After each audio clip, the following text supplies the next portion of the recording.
definición, es decir, quién se define como afrocolombiano o no, y que es muy mayoritaria, ¿no? O muy numerosa, perdón, en Colombia, y que son los pueblos afrocolombianos, ¿no? Entonces, Buenaventura es una ciudad principalmente en este Pacífico que tiene una población afrocolombiana muy grande, ¿no?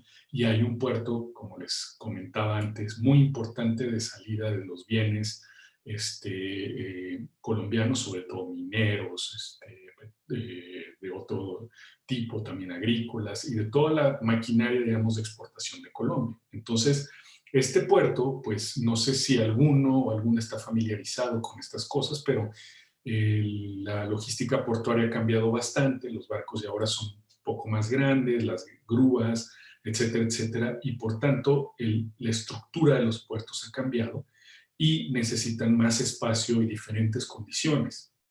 Como ustedes saben, siempre que hay una gran obra de infraestructura, piensen no solo puertos, sino piensen termoeléctricas, piensen o grandes minas, piensen carreteras, piensen centrales eléctricas, todo esto, pues parecería que el terreno está ahí disponible para la expansión, pero eso siempre significa el desplazamiento de pueblos, entre ellos pueblos afrocolombianos, que están, digamos, en un contexto muy urbano, porque Buenaventura, como casi la mayoría de los puertos, pues tienen una urbanización fuerte de personas que migran naturalmente a los empleos que ofrece el puerto, pero también que eh, participan en la cadena de producción, digamos, del puerto, o sea, que prestan servicios, la señora que tiene su restaurante, que los taxistas que prestan servicios a las personas de ahí, y va creándose una ciudad, ¿no? Entonces, Buenaventura es una ciudad y es un contexto urbano.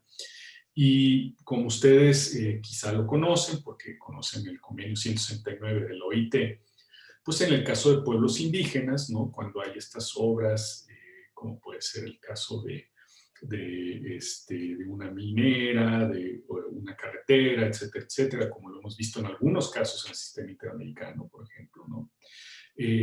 Pues lo que sucede es que el convenio 169 le otorga un derecho de consulta previa, digamos, a los pueblos indígenas. Esto siempre fue pensado en el convenio 169 para una cuestión agraria, ¿no? Así, lejano, en el campo, etcétera, etcétera, ¿no? Pero ¿qué pasa cuando esto primero se extiende no solamente a pueblos indígenas, sino a través de todo este proceso que les digo en Colombia y a través de un desarrollo, digamos, lento, pero hasta cierto punto muy considerable? La Comisión Interamericana ya tiene una relatoría sobre pueblos afrodescendientes, que trata racismo y personas afrodescendientes, ¿no? Por ejemplo, se extiende ese reconocimiento no solo a pueblos indígenas, sino a pueblos afrodescendientes. ¿Qué sucede cuando se extiende a afrodescendientes y también cuando se extiende a un contexto que no es rural, no es en medio del campo, no es desarrollo de una carretera en un lugar rural, que posiblemente los constreñimientos de espacios son distintos, la espacialidad es distinta, pero también, digamos, es distinta la organización social, la densidad de la población, los movimientos sociales, etcétera, etcétera? ¿Qué pasa cuando esto es en medio de una ciudad, ¿no? Y a la idea tradicional, muy hasta cierto punto estereotipada, de pueblos indígenas o afrodescendientes rurales, pues que están ahí desde tiempos inmemorables o desde que formaron comunidades escapando de la esclavitud, etcétera, etcétera. Pues ¿qué pasa cuando tenemos estos sujetos que son urbanos, ¿no? Y que son personas que no caben en nuestra prejuicios, digamos, y nuestros estereotipos de los pueblos indígenas rurales o los pueblos quilombolos en Brasil o otros pueblos afrodescendientes en Colombia, como en Palenque de San Basilio, que están, digamos, en un contexto rural, ¿no? Entonces, ¿cómo usa esa gente, y sobre todo el PCN, que es un movimiento tan fuerte, el proceso de comunidades negras, todo este bagaje de derechos humanos, ¿no? Eso es un poco lo que trata Joaquín, y yo ya agarré su turno, ¿no? Pero podemos seguir comentando algunas de las preguntas entre Carolina y yo. Pues ya hablábamos, digamos, de este doble flujo. Yo creo que Carolina fue muy clara en esta relación, digamos, en cómo se moviliza el discurso en diferentes escalas, ¿no? Esto sería hasta cierto punto un análisis muy cercano a la geografía jurídica u otros disciplinas y otras discusiones en las que se ve la espacialidad, ¿no? Pero también tiene que ver con las formas, ¿no? Porque el profesor von Boglandi decía, esto es un cuerpo normativo. Sí, es cierto, es un cuerpo normativo y cuando hay un diálogo entre jueces, pues se habla en ese mismo idioma, aunque sean jueces de diferentes estados, se habla en ese idioma. Pero ¿cómo lo ven estas personas en Cartagena o estas personas en Buenaventura? O sea, pues no es nuestro discurso, todos los que están aquí, pues creo que tienen una relación con el derecho internacional, con el derecho constitucional, entonces tenemos un discurso de expertos, pero ¿cómo movilizamos, por ejemplo, los derechos, digamos, a consulta en estos espacios pequeños? Esa es como la pregunta quizá más interesante para mí, ¿no? Y que requiere, por eso, diferentes métodos de investigación. La investigación jurídica, ustedes saben, normalmente es muy documental, la sentencia es muy formal, la línea jurisprudencial, digamos, la doctrina de las personas que a veces son jueces y hacen doctrinas, son profesores, son jueces. Entonces oímos unas voces que nos hablan en el idioma que conocemos y que tenemos, pues muy claro, ¿no? Entonces para mí el primer reto fue como salirme de esa comodidad y decir, bueno, ¿cómo utilizan este discurso en estas comunidades? Y yo no tanto, ¿no? Yo lo he hecho más documental y todo, pero Carolina y Joaquín, que ahora les puede contar Carolina sus experiencias, pues lo han hecho desde los discursos propios de estas personas, que no son los discursos a los que estamos acostumbrados, y también pues han hecho, por eso la metodología y la insistencia, sobre todo Carolina, ha sido como muy clara en esto, del método etnográfico y de la riqueza que nos da el método etnográfico y el trabajo de campo para entender lo que realmente está pasando. O sea, de un ICAL que podemos leer en San José, en Washington, en Heidelberg inclusive, en estas reuniones que la profesora Morales hace con mucha fervor y con mucho trabajo, ¿no? Que hay muchos expertos de todo el mundo, ¿no? ¿Cómo esos serían como lugares que ya conocemos de cómo se maneja el ICAL, pero ¿cómo se vería el ICAL? Les vuelvo a decir, ya les dije los dos ejemplos, pero por ejemplo, creo que sería una pregunta muy interesante para después, cuando ustedes participen, ¿cómo verían el ICAL ustedes a la vuelta de su casa o a los problemas que ustedes atienden todos los días, o si están haciendo un consultorio jurídico, o se llama servicio social en algunos otros países, o prestación de servicios profesionales gratuitos, o digamos, trabajo pro bono, o si trabajan en una ONG, o si están trabajando en un tribunal o en otra, o en la administración pública. ¿Cómo se ve el ICAL desde esos lugares, no? Es quizá el centro de nuestra discusión. Entonces, yo quisiera como seguir con la otra línea, digamos, la otra pregunta de investigación, ¿no? Pues digo, de discusión, perdón, de nuestra investigación, que tiene que ver con la perspectiva que está muy ligada a lo que estamos hablando ahora, de los casos. O sea, cuando hablamos de cómo es el ICAL en casos específicos, nosotros en el grupo también tenemos una idea, o que podemos llamar, no le diría teoría de caso, pero nos confundiría mucho con el formalismo jurídico y lo que significa la teoría de caso para el derecho, la dogmática penal y para otro tipo de áreas, ¿no? Pero digamos, ¿cómo vemos los casos? ¿Qué entendemos por casos? Normalmente ustedes, cuando ven a sus profesores y les hablan de casos, pues les hablan de una sentencia terminada, ¿no? Y como lo decía René también, digamos, hay otro enfoque de investigación que es el seguimiento de cómo se cumplen las sentencias, lo que se llama en inglés compliance, ¿no? Básicamente. Pero nosotros vemos una etapa previa, que no nada más es una etapa procesal previa, no es un pre-trial discovery o una cosa por el estilo, es lo social que acontece antes del caso, el caso, si es que se judicializa o por lo menos se plantea en términos jurídicos.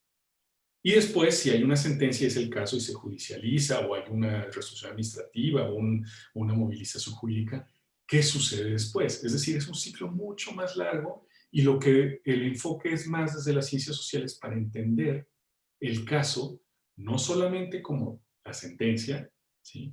Sino toda la movilización social que hay y las diferentes interpretaciones y las tensiones que existen para llegar a presentar el caso, judicializarlo o no, si es la opción. Llegue todo lo que sucede durante el caso, las alianzas, las peleas, todo lo que sucede, y después, digamos, en la sentencia, el cumplimiento, no solamente en términos jurisdiccionales y administrativos, sino también simbólicos. O sea, ¿qué pasa? Que la gente, les doy varios ejemplos de pueblos indígenas o pueblos afro, que cuando hay una sentencia, antes de buscar la ejecución, lo que van es con la autoridad local o con la empresa o lo que sea, enseñar la sentencia físicamente para decir, ves, por lo que estábamos luchando teníamos razón. Eso no es una ejecución judicial, es una cuestión simbólica, ¿no? Entonces, solo para entender de lo que estamos hablando cuando hablamos de caso, ¿no? Y ahí doy un poquito el cambio a mi caso, ¿no? ¿Por qué comisiones de la verdad y por qué los informes? Pues los informes son documentos, ¿no? Y muchas veces lo peor que le puede pasar a una comisión de la verdad es que acabe haciendo un informe y acabe en un cajón, ¿sí? Es decir, no se circule, no se discuta, etcétera, etcétera. Si ustedes conocen, para los que son de Argentina, las que son de Argentina y los que son de Argentina, el Nunca Más fue un éxito de ventas, ¿sí? El resumen del informe final de UDEVA, ¿no? De la editorial unida de editoriales universitarias de Argentina, fue un bestseller. Eso es una cosa excepcional, que un libro que relata pues tantas, digamos, atrocidades, etcétera, etcétera, desaparición de personas, se venda y circule de tal manera, ¿no? Es una cuestión muy interesante, ¿no?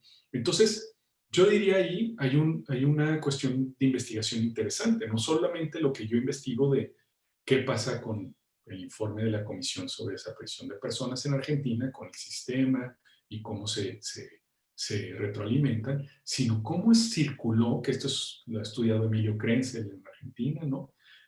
Cómo circuló ese informe, cómo creó ese informe, digamos, una comunidad de derechos humanos, quiénes que se involucraron, que fueron, dieron su testimonio en la Comisión de Desaparición de Personas después, fueron políticos influyentes o fueron, digamos, líderes de organizaciones sociales, etcétera, etcétera. Y ese movimiento cómo empezó también a llevar casos, quizá no nada más de desaparición forzada y no relacionados a la violencia de la dictadura, sino empezaron a unirse a las organizaciones que se formaban, digamos, al final de la dictadura. Estoy pensando desde las Madres de la Plaza de Mayo, más orgánicas y eso, hasta organizaciones más técnicas jurídicas como SEGIL, ¿no?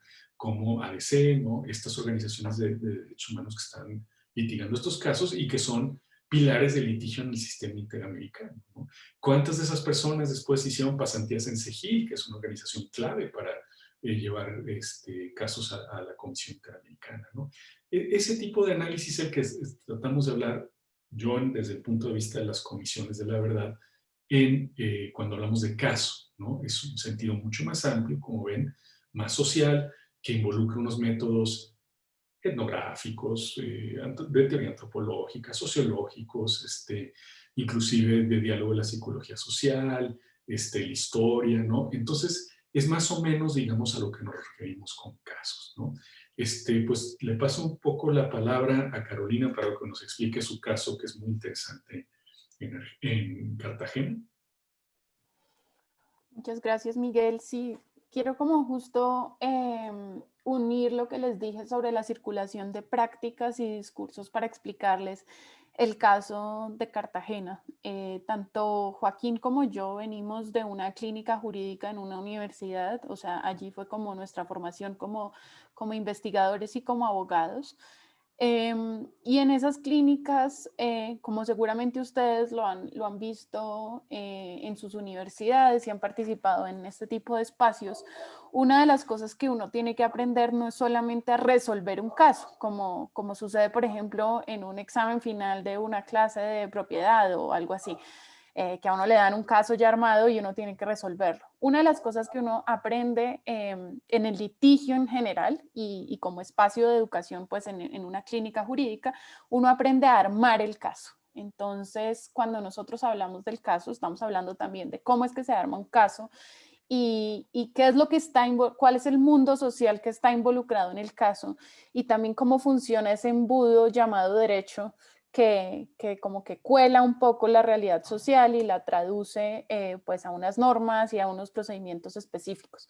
Entonces, pues les quiero hablar como de esa experiencia de lo que ha sido como abogada y como investigadora, porque estos son como dos roles que en mí suceden al mismo tiempo, cómo ha sido armar un caso y hablar de ese caso en particular en Cartagena. Entonces, como les decía, pues yo trabajo con algunas comunidades afrodescendientes de la ciudad de Cartagena, que es pues la capital del turismo colombiana, y en donde hemos encontrado que hay una serie de disputas por la tierra, especialmente como en las áreas rurales y que están como fuera del perímetro urbano de la ciudad, donde se han formado consejos comunitarios que en Colombia son las autoridades étnicas de las comunidades afrodescendientes. Como ha sucedido también en otros países de América Latina, en Colombia la Constitución del 91 ha reconocido que las comunidades afrodescendientes que tienen unas características específicas y una relación con la tierra particular, pues son también reconocidas como pueblos tribales para hablar en el lenguaje del convenio 169 de la OIT. Entonces, la ciudad, pues como capital del turismo, cada vez necesita más espacio para la expansión de esa industria. Y esos espacios que hoy en día son muy apetecidos por la industria del turismo han sido habitados tradicionalmente por comunidades afrodescendientes, sobre todo los espacios que están cerca al litoral, pues que son como los espacios más apetecidos por sus playas y demás. Entonces yo trabajo con algunas de estas comunidades y lo que estamos examinando como, y aquí conecto con lo primero que dije hace un rato, lo que estamos examinando es cómo estas comunidades en sus prácticas cotidianas utilizan esos discursos que vienen del derecho internacional, que vienen del convenio 169 de la OIT, pero que también vienen, por ejemplo, del desarrollo que la misma Corte Interamericana, que la misma Corte Constitucional han dado sobre el convenio. Y lo que nosotros vemos es que estas personas en Cartagena utilizan esos discursos constantemente como dentro de sus formas de defensa del territorio y, como les decía yo, dentro de sus formas de imaginación política. Uno podría decir que hay otras formas de imaginación política que están compitiendo en esos territorios. Uno, por ejemplo, podría hablar de la lucha antirracista y es interesante ver que en estos territorios en particular, los discursos que han pegado, como decimos aquí en Colombia, que son más usados, no son los discursos de la lucha antirracista, sino los discursos del multiculturalismo, en una forma de multiculturalismo muy específica, que es el multiculturalismo étnico-territorial. Entonces nosotros vemos que estas comunidades utilizan esas herramientas y las utilizan de múltiples formas. Y aquí es como cuando empiezan como a pelear un poco como esta personalidad del abogado con la personalidad del investigador. Desde la perspectiva de una investigadora en derechos humanos, yo les puedo decir que con metodologías que ahora más adelante les vamos a hablar, nosotros hemos documentado, por ejemplo, cuáles son las diferentes prácticas, más allá de las prácticas jurídicas en las que son utilizados estos discursos de derechos humanos. Pero también mi personalidad de abogada me ha llevado, por ejemplo, a ver cómo las comunidades afrodescendientes han utilizado estas herramientas del derecho internacional para hacer sus litigios, por ejemplo, en sede de tutela.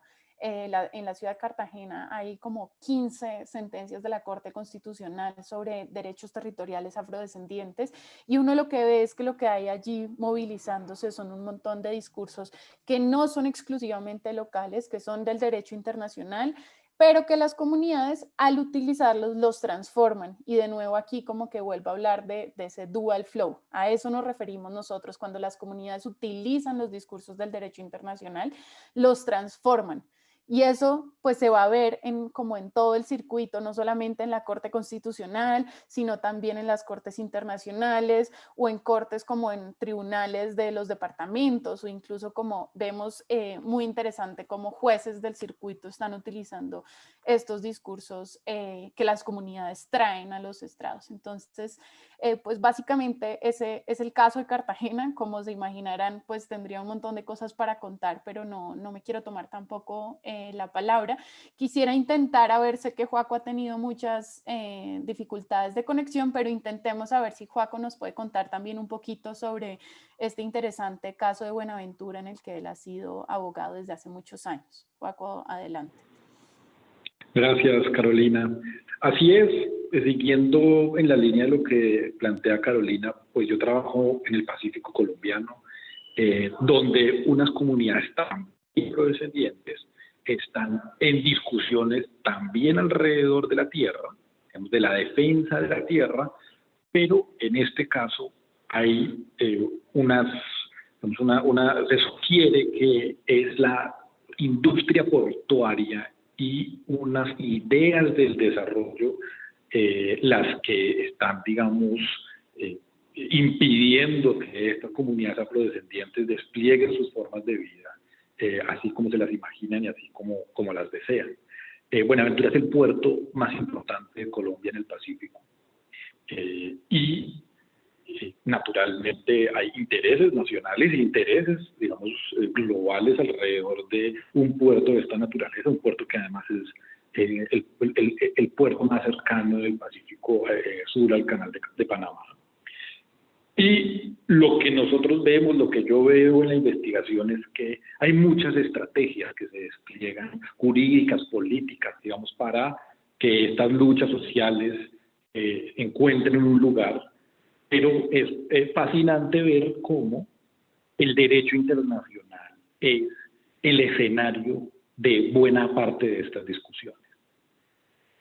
El derecho internacional, bien porque buena parte de estas narrativas que justifican la multiculturalidad étnico-territorial de la que hablaba Carolina están atados a, por ejemplo, el Convenio 169 de la OIT, pero también están atados a un montón, digamos, de instrumentos internacionales e interamericanos que consagran derechos fundamentales, incluso derechos económicos, sociales y culturales. Y este tipo de instrumentos, este tipo de formas de narrar lo que sucede en la vida social son extensamente utilizadas por las personas para sus reivindicaciones. Pero al mismo tiempo es muy interesante ver cómo la industria portuaria también está anclada fuertemente en los discursos del derecho internacional, fundamentalmente aquellos del derecho internacional económico. Y entonces pareciese que lo que uno puede ver es cómo el derecho internacional en un lugar aparentemente muy local, muy alejado del centro del país, es el escenario de la discusión, es el lenguaje en el que se da buena parte de la discusión. Discusiones fuertísimas que sé que se comparten en muchos países latinoamericanos. ¿Sí? Estos son los clásicos debates del desarrollo, el desarrollo para quién, la industria a quién beneficia, solo beneficia a los intereses de la nación o también beneficia a los intereses de las personas que viven alrededor de estas infraestructuras, no solo de las infraestructuras portuarias, sino también de las infraestructuras viales y de todo el andamiaje, digamos, que se requiere para la logística. Entonces, a pesar de que la discusión parece ser muy localizada, pues naturalmente está imbricada en las grandes discusiones de la globalización, más tratándose de un puerto y de las cosas que son necesarias, digamos, las maneras como es necesario alterar el espacio para que las mercancías puedan circular, alterar la naturaleza para que los barcos puedan llegar. Y lo que a nosotros nos resulta muy interesante es que el ICAL es pues usado, digamos, por parte de estas personas en estos lugares para darle una forma de enunciar, para poder nombrar lo que sucede. Se habla en términos de derechos, se habla en términos de consulta previa, libre e informada, se habla en términos de los derechos de las minorías, se habla en los términos del derecho a la vida, sobre todo en un contexto tan complejo como el de Buenaventura, que es y sigue siendo hoy pues uno de los lugares más fuertemente azotados por el conflicto armado en Colombia. Y es allí donde nosotros vemos pues la relevancia, digamos, de pensar narrativa, los discursos del derecho internacional, en la forma como operan en la vida social. Incluso hace muy poco tuvo lugar un gran paro cívico en la ciudad, y allí, en la mitad del paro, en el contexto de un paro cívico que paró la ciudad, paró la movilización de carga, paró la vida cotidiana, lo que estaba en el centro del debate eran discursos sobre todo de derechos económicos, sociales, acceso a servicios públicos, por ejemplo, y una serie de necesidades, digamos, que están pues nombradas, repito, en estos términos. Y yo creo que eso es lo que nos parece, en este caso, una investigación muy interesante, poder describir por qué eso es así, cómo es que llega eso así, por qué las personas no usan otro tipo de discursos, otro tipo de narrativas para hablar de las problemáticas sociales, por qué hay tanto interés en el derecho, por qué hay tanto interés en el derecho internacional para hacerlo, y cómo finalmente esto amplía, en los términos que los decía Miguel, lo que significa un caso.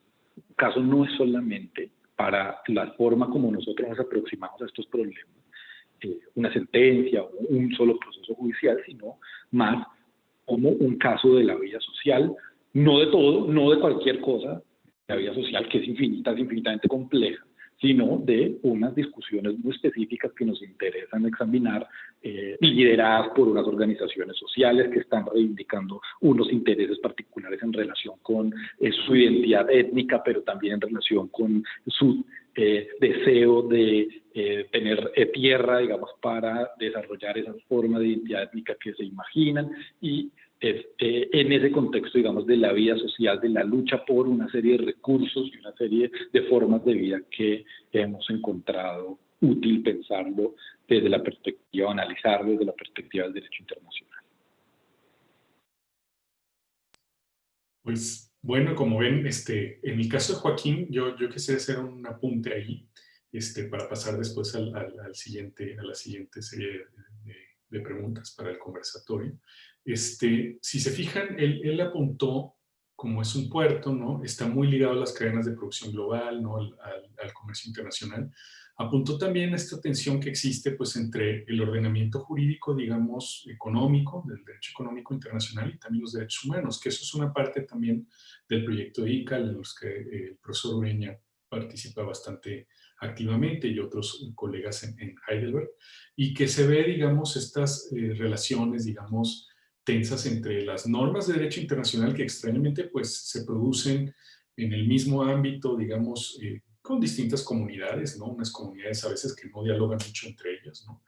Pero que nos dice mucho de estas tensiones que existen aún en el derecho internacional, entre el derecho internacional económico, los acuerdos en materia de inversión, y el derecho internacional de los derechos humanos, ¿no? Y esto cómo aterriza, digamos, en casos muy particulares, ¿no? Solo para hablar también de algunas cosas que seguro ustedes también han discutido en otras sesiones, ¿no? Yo quisiera volver a explicar un poquito, para seguir con esta ronda, el tema de por qué pensamos, o porque uno podría preguntarse, pues, ¿para qué me sirven las ciencias sociales si estamos hablando de sistema interamericano? Hay muchas sentencias, hay muchas cuestiones técnicas que se deben de discutir. Entonces, ¿por qué llevaron las ciencias sociales? O sea, ¿cuál es la necesidad de buscar otros métodos? ¿Por qué es importante este tipo de cosas? Y como no tengo una respuesta para todo, ¿no? Para decirles por qué usar las ciencias sociales, y no debería haber una respuesta, porque es una decisión también personal de la investigación y el enfoque que haga cada quien, pues lo ejemplificaría con mi propia práctica, digamos, y mi tema de investigación, que vuelvo a las comisiones de la verdad. Por ejemplo, si yo solamente veo los informes de las comisiones de la verdad como una producción jurídica, pues primero que todo quedaría muy corto, porque gran parte de lo que se dice en las comisiones de la verdad pues son recuentos de memoria, ¿no? De testimonios que no tienen los estándares, ¿no? Probatorios para ser utilizados propiamente en juicios, ¿sí? Pero si lo vemos desde un punto de vista más amplio, pues esos informes marcan un contexto y todo el proceso de memorias para empezar a contextualizar los casos que sí llegan y que sí tienen un carácter judicial y son preparados para ser de carácter judicial, para entenderlos en ese conjunto, ¿sí?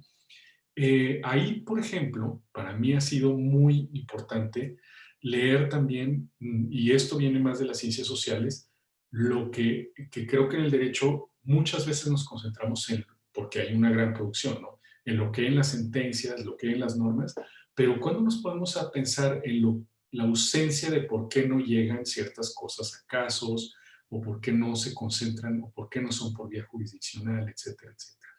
Explico un poco esto. Y en el ámbito de las comisiones de la verdad, creo que en mi caso he sido muy ilustrado. Yo, por ejemplo, ¿cómo puedo explicar, si nada más me concentro en la metodología del derecho clásico, de por qué no ha habido una comisión de la verdad en México, en mi país, ¿no? Yo soy mexicano. Creo que, pues, podríamos hablar de que tendríamos que hablar, digamos, de la densidad de las violaciones de derechos humanos, la negación histórica de la violación de derechos humanos, y en eso nos ayuda mucho el análisis jurídico. Sin embargo, si combinamos el análisis jurídico con ciencias sociales, podemos dar una respuesta a este tipo de cosas, y concretamente desde el sistema interamericano y desde una perspectiva legal. Yo creo que algunos de ustedes están familiarizados con la sentencia Rosendo Radilla Pacheco, ¿no? Que es una desaparición forzada que se da en el estado de Guerrero. Cuando yo nací, no quiero decir cuándo porque me va a hacer ver muy viejo, ¿no? La segunda vez hoy que tengo que decir mi edad, pero digamos, el caso es que esa persona desapareció cuando yo nací, ¿no? Y como ven, pues ya no tengo 15 años, ¿no? Entonces, el tema es por qué tarda tanto en llegar al sistema interamericano y hoy por hoy esa persona sigue desaparecida, ¿sí? Si se fijan en el enfoque de ver las realidades políticas de México, la historia de México, la negación que hubo del régimen, sobre todo del Partido Revolucionario Institucional, a decir que había desapariciones forzadas en México, porque eso pasaba en las dictaduras militares en los 70s, en Argentina, en Paraguay, pues México no era una democracia, digamos, multipartidista, pero bueno, se celebraban rigurosamente elecciones y todo el mundo íbamos a votar, aunque ya sabíamos quién iba a ganar, pero el rito se seguía, ¿no? Entonces, esa perspectiva más histórica, ¿sí?, hace que esa sentencia la entendamos de diversas maneras. Uno, como ha sido interpretada desde el ICAL y desde las personas más cercanas, el propio juez Ferrer MacGregor, otras personas así. Una sentencia que tiene un impacto, ¿sí?, un compliance, ¿no?, que modifica completamente el sistema judicial mexicano. Otra lectura, más histórica, más sociológica, es una sentencia que demuestra que hubo desaparición forzada en el estado de Guerrero y concretamente en el municipio de Atoyac de Álvarez, a niveles similares a los de el Alto Verapaz en Guatemala en el conflicto armado interno en los finales de los 80s y 90s, ¿no?, a los niveles de Tucumán y del norte de Argentina durante la dictadura argentina. Es decir, fuerte en una región, ¿no? Entonces, ese discurso y ese cambio, digamos, histórico, sociológico, esa revisión, no solamente nos hace ver el hecho de que se cambia el sistema judicial, los impedimentos que había para explorar casos judicialmente de desaparición forzada, entre ellos pues, las prescripciones procesales, etcétera, etcétera. No había leyes, hubo una ley de amnistía, pero digamos esa ley de amnistía no era tan, abarcaba tanto como las de Argentina, las de Uruguay, las de Chile, ¿no? Entonces, eso nos hace modificar un poquito el enfoque, ¿sí?, y entender, digamos, un poco las ausencias también de por qué no hay una comisión de la verdad.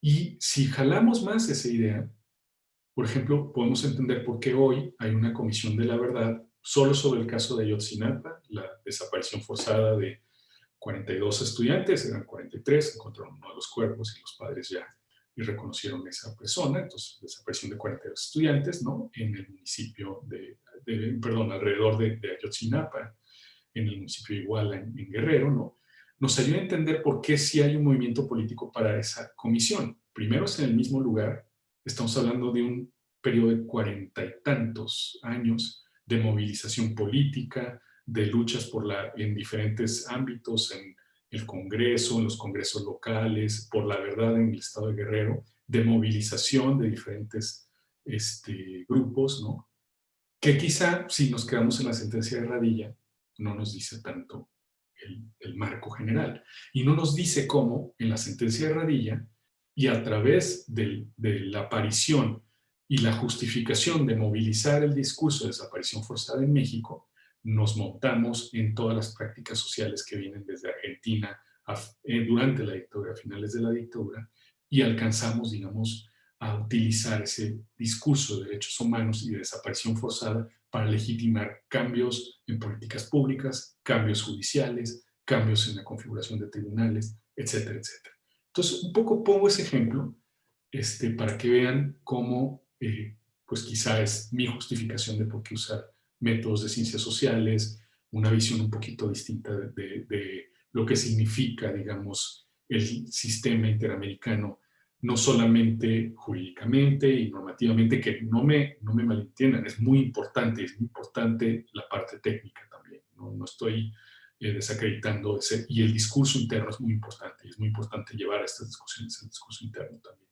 Pero quizá a veces hay que alejarse, utilizar otros métodos. Los abogados y las abogadas a veces no somos muy buenos para utilizar esos métodos y ese es donde se encuentra quizá el problema, ¿no? Y nos dan otras pistas, ¿no? Entonces, ese sería respecto a las potencialidades y también las limitaciones, en cierta medida, de utilizar las ciencias sociales en un proyecto de investigación, inclusive en posicionamientos políticos y jurídicos sobre ciertos casos, ¿no? Desde mi punto de vista. Pero ahora le paso la palabra a Carolina y a Joaquín, si puede, para, digamos, que nos digan cuáles han sido las potencialidades y las limitaciones. Que Carolina va a hablar mucho más de potencialidades que de limitaciones, porque ha enfocado mucho su investigación, digamos, con la etnografía, pero, digamos, yo solo quería ponerles también algunas de las limitaciones con las que se pueden encontrar. Gracias, Miguel. Sí, como incluso como contarles, no solamente como en el caso, sino tal vez darles ejemplos muy concretos de utilización de metodologías de ciencias sociales con las que hemos logrado hacer estas conexiones de las que yo les hablaba hace un momento. Entonces, pues lo primero quisiera darles como un ejemplo que para mí fue uno de los grandes retos comenzando este proceso doctoral, que era justificar en una comunidad pues como muy acostumbrada a estar concentrada en el discurso de los jueces, en las sentencias, que es justamente esta comunidad de intelectuales del ICAL. Para mí era muy difícil justificar por qué el caso de Cartagena era un caso de derecho internacional, ¿sí? Como que la gente lo escuchaba, de pronto a ustedes mismos les está pasando eso en este momento después de que llevan 6 meses en este curso sobre el ICAL. La gente escuchaba y decía, bueno, pues muy interesante lo que pasa en Cartagena, pero ¿qué tiene que ver Cartagena con el sistema interamericano? ¿Qué tiene que ver Cartagena con América Latina? ¿Qué nos dice Cartagena sobre unas realidades que tal vez vayan más allá? Entonces quiero, justo como ese reto, me llevó a lo que Miguel ha dicho, y es hacer mucha insistencia en algunas cosas metodológicas que realmente para este momento de la investigación ya no estoy tan concentrada en lo metodológico, pero me parece chévere contárselos a ustedes para que también lo puedan utilizar. Entonces, lo primero, nosotros hemos hecho un proceso en el que nos hemos ido a varias herramientas. Creería que la más importante es la etnografía, pero por el carácter espacial de las luchas que nosotros estamos documentando, también utilizamos herramientas propias de la geografía humana y como de los avances teóricos de la geografía legal. Entonces, una de esas, combinando esas dos cosas, una de las herramientas que me encontré es un artículo súper clásico, como que a mí me parecía, pues ya en el 2020 citar un artículo del 89 se ve un poquito mal, pero se lo recomiendo porque tiene una cosa muy bonita. Es un artículo de Boaventura de Sousa Santos que habla sobre la escala y cómo los abogados podrían tomarse en serio las herramientas de la cartografía para pensar el derecho. ¿Cuál es el argumento? No me quiero como extender demasiado, pero ¿cuál es el argumento que utiliza Boaventura allí?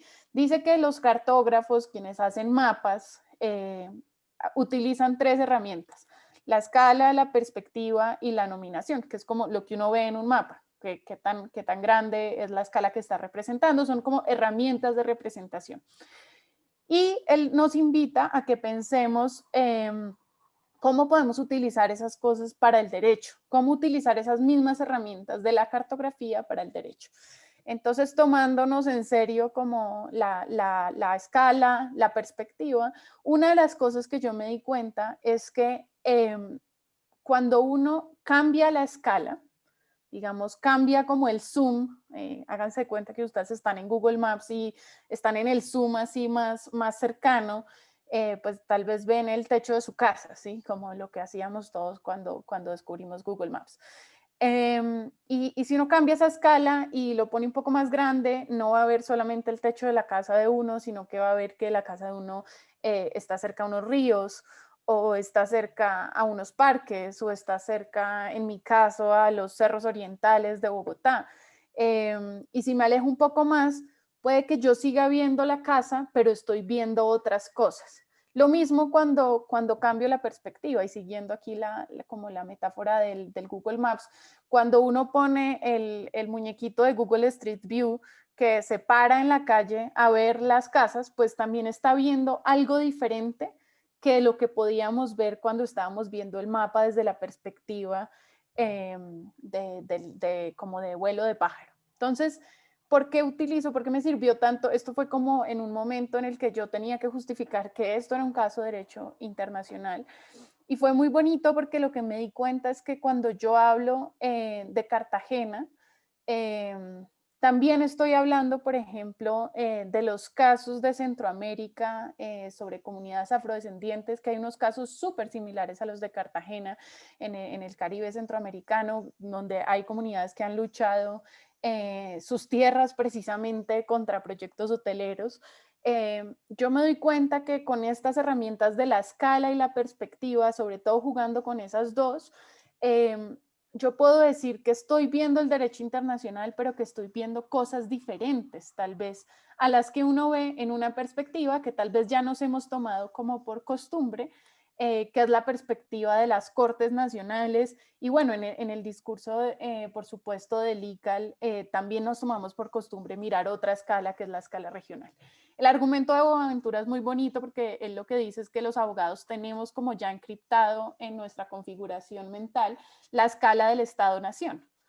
Y que solamente pensamos como en la escala del Estado-Nación, y esto pues es además súper evidente en el caso del derecho internacional, pues porque los sujetos del derecho internacional, los principales sujetos son los estados nacionales. Entonces es interesante como esta invitación que nos hace a cambiar la escala y la perspectiva para poder ver cosas diferentes.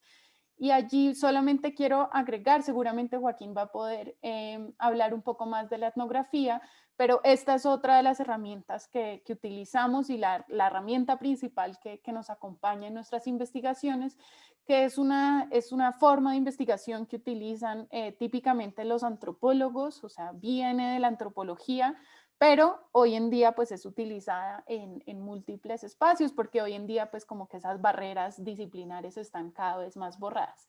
¿Y qué es lo que nos ha permitido la etnografía? La etnografía tiene una cosa muy chévere y es que la teoría se construye desde la experiencia particular. Si ustedes piensan como si hiciéramos como una especie de triángulo, podríamos decir que la etnografía empieza como en la punta de abajo, donde nosotros documentamos a través de diferentes herramientas de investigación como entrevistas, observación participante, grupos focales, no sé, cartografía social o varias herramientas que utiliza la etnografía como método de investigación. Nosotros documentamos como eso que las comunidades están experimentando, entonces parte de esa experiencia. Y lo que hace la antropología, como en su forma de crear conocimiento, es que primero documenta esas realidades sociales, después compara esto que vimos en un caso particular. Por ejemplo, en mi caso, yo empiezo a comparar entonces lo que pasa en Cartagena con lo que pasa en el resto del Caribe centroamericano. Y entonces empiezan a comparar, a esto los antropólogos le llaman el momento etnológico, que es un momento de comparación, y a partir de esa experiencia, después esa comparación, es que se crea la teoría.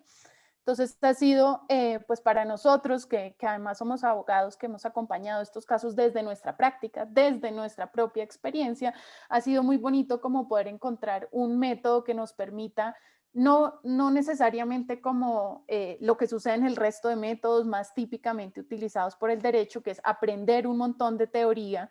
Y, por ejemplo, lo que hacen los estudios empíricos es mirar si esa teoría se compagina o no con la práctica. Nosotros no hacemos eso, nosotros no empezamos de la teoría, sino que empezamos de la experiencia y construimos desde esa experiencia la teoría, que digamos como nuestros aportes teóricos sobre los usos del derecho internacional, las prácticas, la circulación, todo esto que les hemos contado, que tal vez si nos queda tiempo les podremos contar otros hallazgos teóricos de la investigación. Pero en esos dos ejemplos me parece que como que se especifica muy bien por qué es que nosotros hemos ido a las ciencias sociales para poder hablar de derechos humanos, para poder encontrar una forma de dialogar de estos casos tan locales con el derecho internacional de los derechos humanos. Entonces, intentemos con Joaco, adelante, si nos puedes contar un poco sobre este uso de la etnografía en tu caso. Gracias, Caro. Yo lo que quisiera agregar es que efectivamente tal vez el derecho, las sentencias, las normas, si uno examina esas herramientas, esos instrumentos, esos textos, yo creo que allí se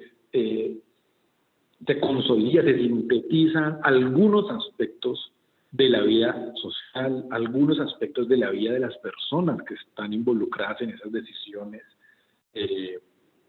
Y lo que yo creo que ha sido muy poderoso de las herramientas etnográficas es que le permiten a uno aumentar la densidad de las descripciones y aumentar, digamos, como la comprensión de las historias y de las vidas que se movilizan detrás de lo que el derecho termina decidiendo o de lo que el derecho termina representando. Entonces, a mí lo que me parece que es la gran potencialidad de usar estas herramientas es, si se quiere, como poder indagar por las historias que hay detrás o las historias que suceden en paralelo a la manera, digamos, como el derecho las cuenta. El derecho es una manera particular de contar estas historias y hay unas maneras de contarlas con un poco más de profundidad, tal vez. Entonces, lo que creo que es muy interesante es ver que precisamente estos usos se encuentran en muy profundas paradojas. Las personas se encuentran en muy profundas paradojas en sus vidas, en la vida cotidiana, en los contextos, digamos, donde se usan estos instrumentos jurídicos, en los contextos donde se va a los jueces, en los contextos donde se va al sistema interamericano, y lo que vemos es paradojas inmensas en la lucha social. Por ejemplo, cómo las personas con las que trabajamos, con las que trabajo aquí en Buenaventura, pues nos plantean que una industria muy poderosa, una industria que produce mucha riqueza, ocasiona mucha pobreza también alrededor, digamos. Aparentemente esa riqueza no se distribuye de manera adecuada a las personas que están más cerca. Y al mismo tiempo, las personas que están más cerca, las personas de estas organizaciones con las que trabajamos, etcétera, dependen de la industria también para sus propias vidas, por ejemplo. O cómo vemos que el liderazgo de los derechos humanos, estas vidas que yo sé que muchas personas acá conocen y que es muy común en América Latina, ver personas, lideresas sociales que depositan su vida para la defensa de unos derechos, que depositan su vida para la defensa de unas comunidades, de sus vecinos, de sus vecinas.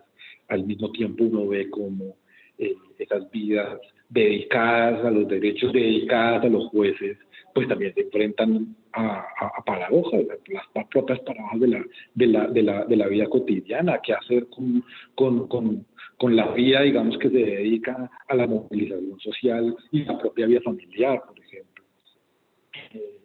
Vemos las paradojas, por ejemplo, de la violencia, las paradojas de cómo estas luchas por la vida se hacen en los contextos de de violencia, y cómo muchas veces hay que dar la propia vida para defender la vida. Hay cosas que de plano resultan de nuevo encrucijadas.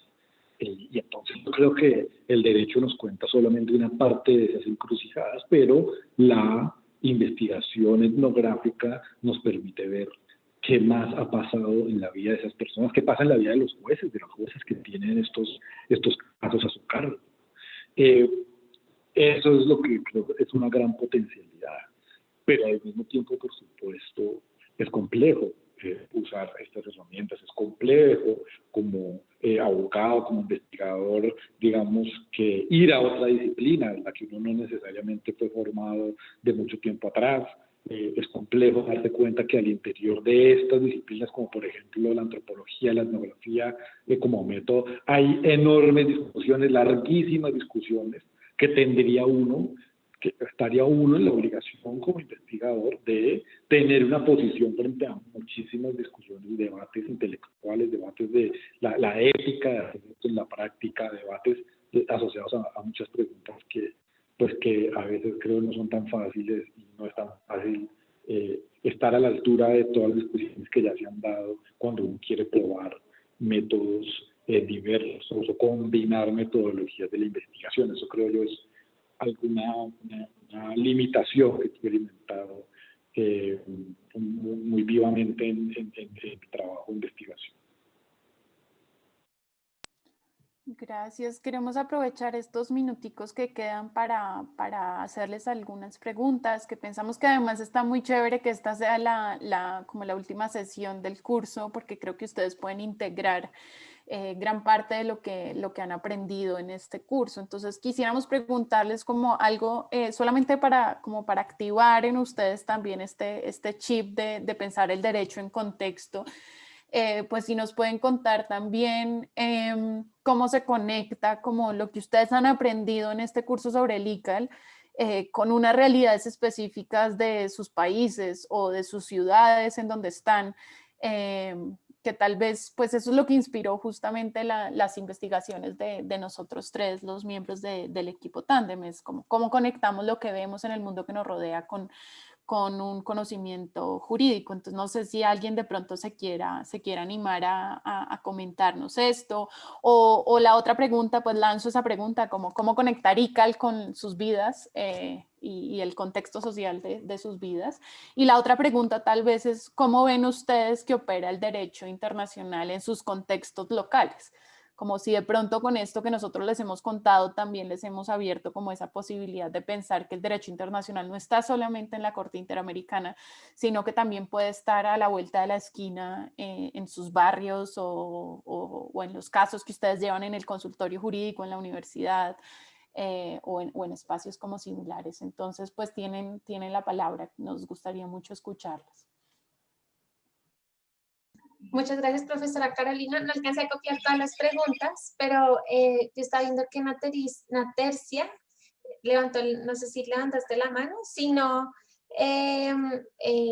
bueno, no sé, pero si no, bueno, discutir estas preguntas. Sé que ahí en el chat Natercia y Miguel estaban discutiendo acerca de cómo este método aplicado en el contexto de Brasil. No sé si en estos 10 minutos que nos quedan. Ay, gracias, Carolina. Gracias, profesora Carolina. Bueno, entonces, si alguien desea... Ah, bueno, ya. Pamela, veo que levantaste ahí físicamente la mano. Adelante. Buenas tardes, Laura, Carolina, profesores, René, Miguel, buenas tardes con todos. Yo quisiera hacer un comentario justamente en relación a las preguntas y ustedes sabrán decirme si estaría correcto pensar de esa manera. O no también, ¿no? Porque justamente una de las reflexiones que me ha surgido a partir del curso es este acercamiento que tiene el sistema interamericano a las cortes, a la solución de casos desde las sentencias y desde las decisiones que se podrían ir incorporando en este diálogo que aterriza finalmente por medio del control de convencionalidad.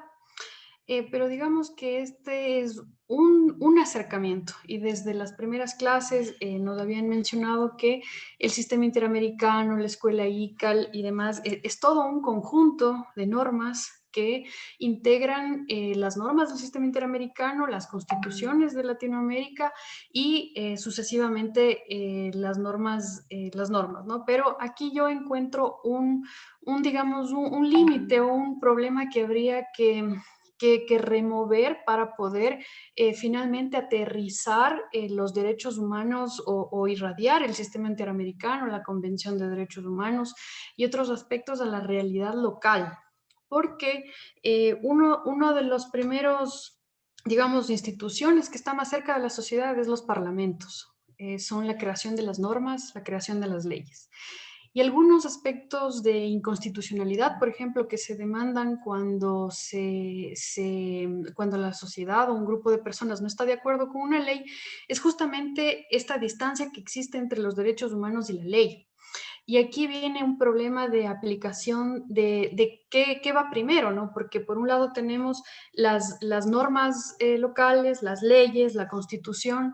También está el sistema regional, en nuestro caso el sistema de regulación normativo andino, y también está el sistema interamericano. Entonces, aquí hay, digamos, un abanico de normas que no son del todo directas frente al cambio de la realidad social.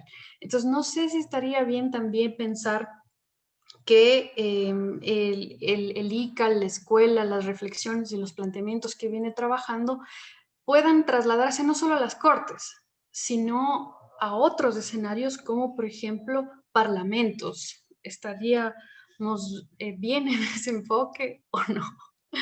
Ese era el comentario. Gracias por permitirme participar. Gracias, Pamela. Veo que acá estamos un poco cortos de tiempo, pero están preguntando en el chat. Hay unas preguntas, Camila Morales y María Valenzuela tiene una pregunta, pero antes también veo que Jessica escribe, me gustaría Pero saber... Laura, te sugiero, si quieres, démosle primero la palabra a Camila, Sí, María y luego Jessica que viene, ¿no? listo, sí señor. Bueno, entonces así brevemente, Camila, puedes hacer tu pregunta. Listo, bueno, muchas gracias. No sé, ¿me están escuchando bien o quito los audífonos? Sí, listo. Te escuchamos bien. Listo, bueno, primero quiero felicitar a Carolina y a Joaquín. Ellos son mis profesores. Yo soy su alumna hace muchos años. Yo obviamente estoy súper orgullosa de mis profesores. Y pues me encantó la clase, como siempre. Quería decirles, bueno, a ver, yo como estudiante siempre tengo esta inquietud porque es que siento que el derecho es una disciplina que tiene un lenguaje muy técnico, un lenguaje que a veces pareciera que lo que busca es como que solamente algunas personas lo hablen, solamente los abogados. O sea, es como si quisiera excluirlo de otros círculos, de otros círculos sociales, no sé. Y pues precisamente por ese tecnicismo que tiene el derecho. Entonces quisiera saber cómo una comunidad que me imagino pues que no son abogados, pero cómo se apropian de este lenguaje tan técnico y cómo sí, se apropian de él y lo vuelven su defensa o sea, muy inteligentes porque se dan cuenta que la forma de defenderse es con derecho, pero entonces no usan el derecho tradicional que no manejan, sino que lo transforman en sus propias prácticas y así se defienden su territorio, defienden sus principios, su tierra, bueno, etcétera. Entonces, y lo otro que me parece súper interesante es en esto que hablaba Carolina de las escalas. ¿Cómo es que en vez de acudir a unos jueces que son, en nuestro caso, de la Corte Constitucional, que sería como un tribunal nacional, o sea, yo he visto, pues yo hago parte de la clínica jurídica y yo veo que una de las estrategias también es saltar de una vez a cortes interamericanas de derechos humanos. Entonces yo, hablando de esto de las escalas, ¿cómo es que uno juega con eso? Pues precisamente para también como mecanismos de defensa, ¿no? Como que, pues no sé, me parece muy interesante como que uno ya no sigue, no sé, como los pasos que primero va un juez municipal o del circuito, después mira a ver si apela, después mira a ver si opone una tutela, a ver si va a la Corte Constitucional, sino ir directamente con un control de convencionalidad, por ejemplo. Entonces, y hablar en este idioma, pues, del ICA, el de derechos humanos, bueno, no sé, esas son como las dos cosas que me llaman la atención. Quisiera saber también eso, cómo fue ese choque, por ejemplo, Carolina, que es investigadora y abogada, cuando va a la comunidad y la comunidad de pronto lo que ella cree que es derecho, la comunidad le dice, no, así no es, aquí es diferente. Y son ellos los que le enseñan a ella cómo es el derecho. Y uno que se supone que es el abogado. Entonces me gustaría saber eso, me llama la atención. Gracias. Gracias, Camila. Bueno, voy a seguir entonces con María Valenzuela para que nos cuentes tu pregunta rápidamente y la profesora Carolina y el profesor Miguel y Joaquín respondan. María, no te puedo ver. Hola, ¿qué tal? Sí, lo que Listo, pasa ya. es que estoy con muy mala conexión, entonces si mantengo la cámara apagada, tengo mejores posibilidades de que no se corte. Bueno, yo quería responder más bien, estamos con muy poco tiempo, entonces voy a tratar de ser muy breve. Nada, solo quisiera dar infinitas gracias por esta presentación, me parece que ha sido tremendamente iluminadora y que nos invita a utilizar nuestra creatividad y a actuar con mayor audacia en el mundo del derecho.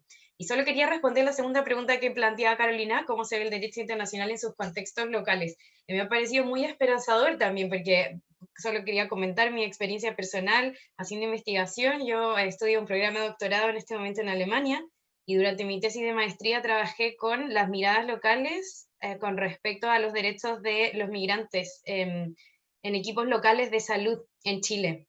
Y uno de los hallazgos más interesantes fue precisamente eso, que los espacios locales dialogaban de manera mucho más fluida con el derecho internacional que muchas veces los propios organismos centrales o el propio poder ejecutivo. Y como entonces muchas veces las comunidades más locales que están en contacto con las comunidades migrantes, con sus necesidades, con sus dolores, con sus experiencias de injusticia, son muchísimo más audaces en las respuestas, en las políticas y los planes que implementan y se apropian entonces para eso del lenguaje, de las herramientas y de estas prácticas y discursos de las que nos comentaba Carolina. Eso, muchas gracias. Gracias, María Valenzuela. No sé, pues ya son las 7, no sé si la profesora Carolina, el profesor Miguel y Joaquín puedan quedarse unos 10 minutos, máximo 10 minutos más, ¿sí? Para poder, digamos, poder escuchar a todos y todas y cerrar la sesión. Bueno, entonces voy a seguir con Jessica, que había escrito una pregunta, no sé si la quieras contar, o bueno, la va a leer, dice, me gustaría saber si ustedes... Ah, listo, dale, Jessica. Bueno, buenas noches a todos y todas. Mil gracias por su exposición. Simplemente me gustaría saber, digamos, con la utilización de estos métodos propios de las ciencias sociales, cuál es el punto de partida, y me disculpo tal vez porque no estuve todo el tiempo presente y tal vez me perdí este punto, pero particularmente me interesa saber si utilizan la idea de conciencia jurídica que se ha construido desde el movimiento de Derecho y Sociedad y que, digamos, al menos desde mis investigaciones encuentro que ha sido ampliamente utilizada en la tradición gringa, pero no tanto en Latinoamérica. Y eso, gracias. Gracias, Jessica. Profesores y profesora Carolina, no sé si desean que pare aquí un momento para que respondan estas 3 preguntas y seguimos. Listo, entonces les doy la palabra. Pues yo quisiera entrar con 2 preguntas, ¿no? Y no sé ahora, Carolina y Joaquín, si quieren seguir.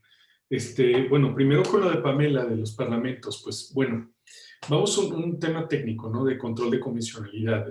Hay una discusión muy fuerte si el control de convencionalidad se puede ejercer por otros órganos, obviamente no parlamentarios, estoy pensando en órganos administrativos, ¿no? Eso es una discusión que hay muy fuerte en México, ¿no?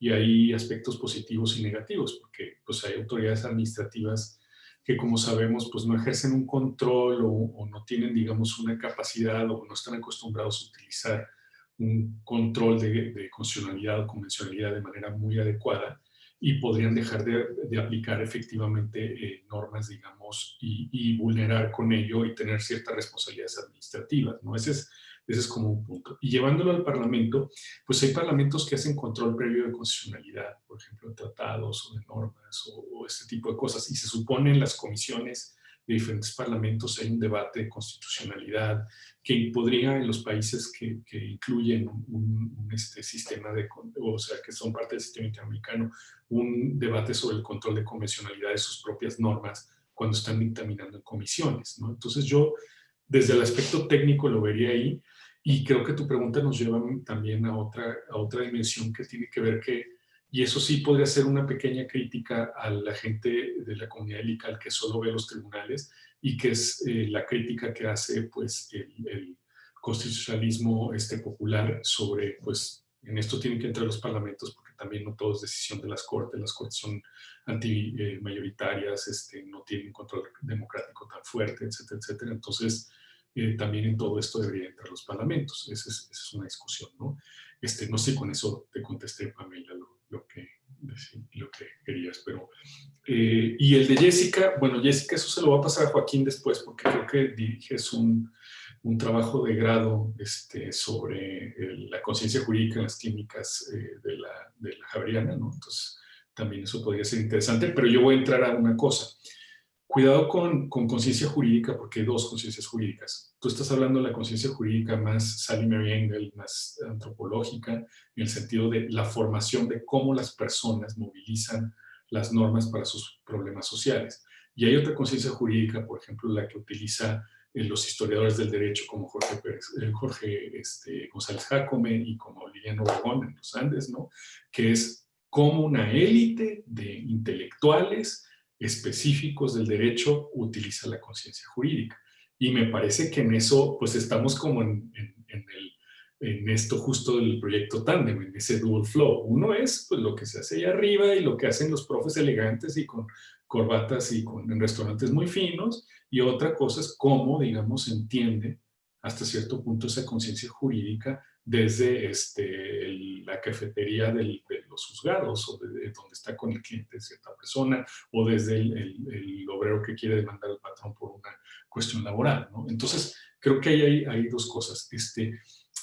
Creo que nosotros nos estamos refiriendo al tipo de conciencia jurídica en el cual no es lo que está en el ambiente de los operadores jurídicos en ese momento, sino lo que está en el momento, en el lugar determinado, en un conflicto social determinado, ¿no? Y pues ahí se los paso a Carolina y Joaquín las otras preguntas. Gracias, pues gracias a todas por esas preguntas, y a María especialmente por el comentario con el que nos comparte como esa experiencia desde Chile, si mi oído de acentos no me falla. También pues sobre la pregunta de Pamela, simplemente agregar a todo lo que ya ha dicho Miguel, es que creo que uno de los desafíos como más grandes en este momento, o bueno, creo que uno de los desafíos más grandes del sistema interamericano es poder permear también pues las leyes, y desde lo más técnico, pues de la convención, artículo 1.1, ese es como uno de los objetivos, y es que los estados puedan adoptar esas medidas internas para respetar y garantizar los derechos humanos. Entonces, es interesante, hay algunos casos específicos donde uno ve, por ejemplo, en estos temas que nosotros trabajamos, cómo las comunidades han tumbado varios, a punta de presión política, han tumbado varios proyectos, por ejemplo, que intentan modificar el derecho a la consulta previa por no cumplir con los estándares internacionales o constitucionales de este derecho. Entonces es interesante, creo que ese es como uno de los desafíos del sistema. Sobre lo que nos pregunta Cami, que de nuevo también muchas gracias por la propaganda que nos hace siempre. Pues creo que justamente lo que hacemos en nuestras investigaciones es documentar cómo es esa apropiación del derecho. Creo que tendría demasiadas cosas para decir, pero quiero resaltar esta idea que tú misma has dicho, Cami, es que pues cuando uno es abogado y es investigador, una de las cosas que uno hace es como aprender de la gente con la que trabaja, que es algo que los abogados normalmente no hacemos. Cuando tenemos un cliente les damos la solución, y este cambio de perspectiva lo que nos hace es como ponernos en un lugar diferente en el que también aprendemos de las prácticas y discursos de las personas con las que trabajamos.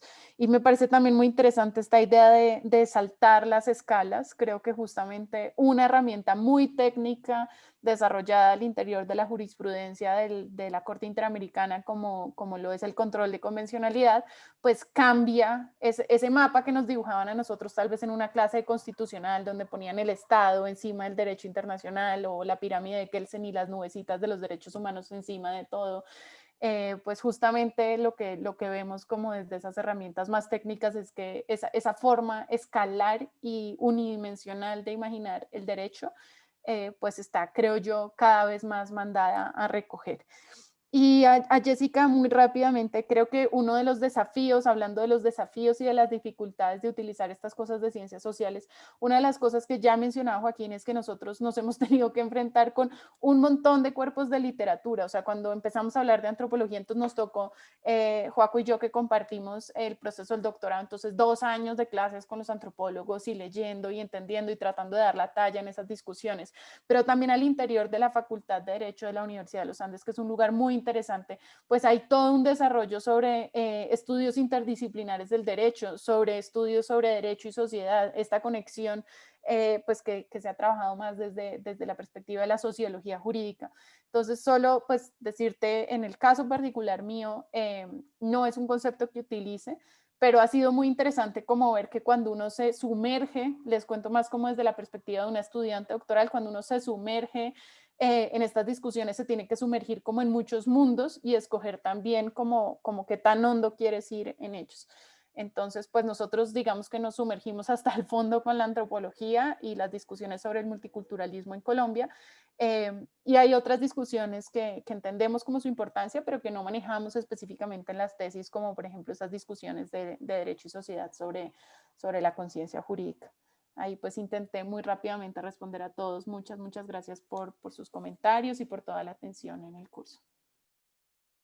Yo quería agregar solamente en ese punto de la conciencia, y es que o sea, sin duda eso es una discusión pues, que tiene lugar en Estados Unidos y en el movimiento de derecho y sociedad de Estados Unidos. Yo no la he visto, digamos, tan presente en América Latina, pero quiero sugerir algo, y es esa pregunta que hace sobre el punto de partida. Yo creo que en últimas sí hay un punto de partida que puede ser similar a ese. Pueden haber intuiciones muy similares a las de ese tipo de estudios de conciencia o a las de algunos de los puntos de partida del movimiento de derecho y sociedad. Y es que aquí tenemos que examinar el modo como se construye el Estado nacional. Y hay un modo muy particular de la construcción del Estado-nación en América Latina, y muy particular de la construcción del Estado y de la construcción del derecho en Colombia. Y entonces yo creo que no es la discusión que tiene necesariamente, que tiene lugar en Estados Unidos, porque creo que hay otras preguntas de la construcción del Estado norteamericano, pero en América Latina creo que ese es el punto de partida, y sin duda hay, como por decirlo en esos términos, hay una conciencia de cómo se ha construido ese Estado y de cómo se ha construido el derecho en Colombia, que creo está, y en eso tal vez es distinto, tal vez a la conciencia de estos Estados Unidos, y es que acá hay una conciencia jurídica atravesada por unos procesos muy violentos. Entonces, al menos muy recientemente. Entonces, creo que pues no hablamos en esos términos, pero tal vez hay intuiciones que sí son compartidas, y creo que a nosotros nos interesa mucho ver cómo es que se está consolidando el proyecto del Estado Nacional en Colombia y en Cartagena y en Buenaventura. Muchas gracias, profesor Joaquín. Solo veo que hay un comentario que queda pendiente de Natercia sobre una pregunta que hizo la profesora Carolina. No sé si deseas hacer el comentario o podemos podemos finalizar. Sí, como... No, creo que ya estamos atrasados, por tanto no pasa nada. Yo puedo hablar después con los profesores. Gracias. Bueno, muchísimas gracias, Natercia. Entonces, bueno, profesora Carolina, profesor Miguel y profesor Joaquín, que fue hoy casi un podcast con el profesor Joaquín, fue una sesión extraordinaria. Creo que tal vez nos quedamos un poquito cortos para poder seguir con las discusiones. Aquí en el chat les escriben muchas felicitaciones. Pregunta, para que no se me escape, pregunta Jessica al profesor Miguel si tiene algún texto en mente sobre la perspectiva histórica de González Jacome, para que pueda, si puede responderle. Y bueno, Sí. muchísimas, bueno. Sí, bueno, hay una recopilación de estudios críticos de historia, ¿no? Con Uniandes y eso, pero si quieres te puedo mandar el título, no recuerdo ahorita exactamente cómo es. Sí, es sobre todo el estudio introductorio. Y en su libro también de historia sobre los derechos humanos que te va a sacar en Tirando Blanche también viene como un uso, digamos, de conciencia jurídica, ¿no? Si quieres, no sé si les puedes poner el correo o lo que sea para que se lo pongan. Sí, de hecho iba justo a preguntarles eso. Les quería preguntar si puedo dejarles sus correos, pueden dejar acá sus correos para que cualquier pregunta, duda que tengan, bueno, voy a escribir, si el profesor Joaquín me permite, su correo, para que si tienen preguntas, porque sé que hay como muchos investigadores que quedaron como con dudas, entonces para que puedan seguir con la conversación. Muchas gracias.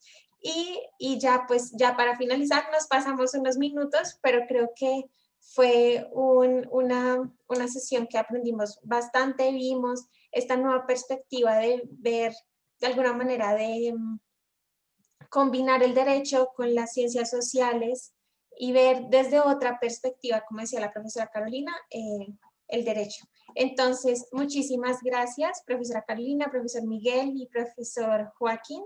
Entonces, les recuerdo nuevamente que no se les olvide enviar el proyecto que va a ser para continuar con esta discusión del ICAR. Y le doy la palabra al profesor René para que podamos cerrar la sesión.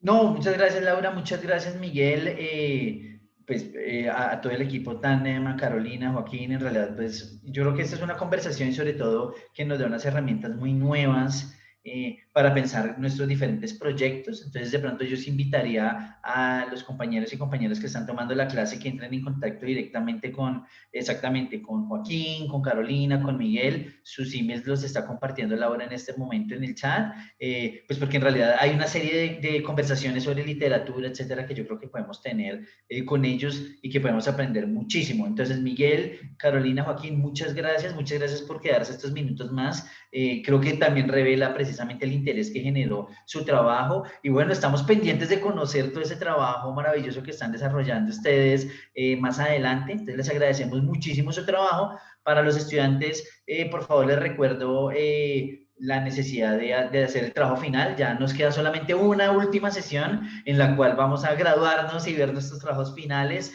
que es el próximo viernes. Les recuerdo, entonces, Laura, ¿me recuerdas la hora? El próximo viernes a las 8, a las 8.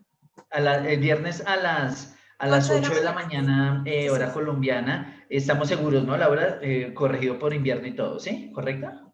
Sí, sí, señor. Listo. Entonces, el viernes 8 de la mañana, hora colombiana. Muchas gracias a todos y todas por haberse quedado hasta esta hora. Y bueno, nos queda una clase. Y muchas gracias por acompañarnos hasta ahora. Gracias. Hasta luego. Gracias. Chao. Feliz noche. Muchas gracias. Buenas noches. Chao. Bueno, chao. Hasta luego. Va a cerrar la sesión. Perfecto, Laura. Gracias. Hasta luego.